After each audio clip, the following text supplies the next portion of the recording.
News room live തുടരുന്നു. മറ്റൊരു പ്രധാന വാർത്തയിലേക്ക്. അഞ്ചേരി ബേബി വധക്കേസിൽ എം മണി മുൻ മന്ത്രി കുറ്റവിമുക്തൻ. വിടുതൽ ഹർജി ഹൈക്കോടതി അനുവദിച്ചു. മണിയടക്കം 3 പ്രതികളെയാണ് ഹൈക്കോടതി കുറ്റവിമുക്തരാക്കിയത്. എസ് അനീഷ് കുമാർ വിവരങ്ങളുമായി ചേരുന്നുണ്ട്. അനീഷ്, ഏറെ വിവാദം സൃഷ്ടിച്ച പ്രസംഗമുണ്ടല്ലോ എം മണിയുടെ 1, 2, 3 എന്ന് പറയുന്ന ആ പ്രസംഗം. അതിനുശേഷമാണ് എം മണിയെ ഈ കേസിൽ പ്രതിയാക്കുന്നത്. കോടതിയിൽ ഇന്ന് എന്താണ് നടന്നത്?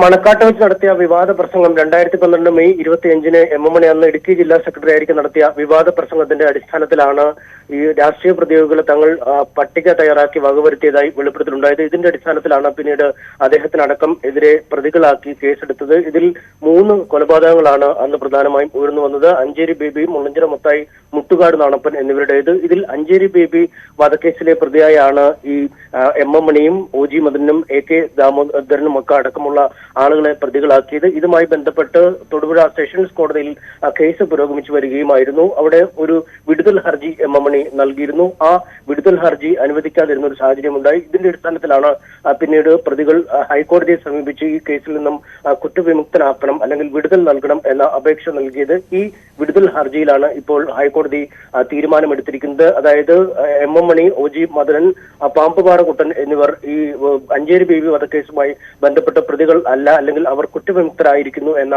നിലപാടാണ് ഇപ്പോൾ കോടതി സ്വീകരിച്ചിരിക്കുന്നത്. എം മണിയെ സംബന്ധിച്ചിടത്തോളം വലിയ ആശ്വാസം നൽകുന്ന വിധി തന്നെയാണ് ഉണ്ടായിരിക്കുന്നത്.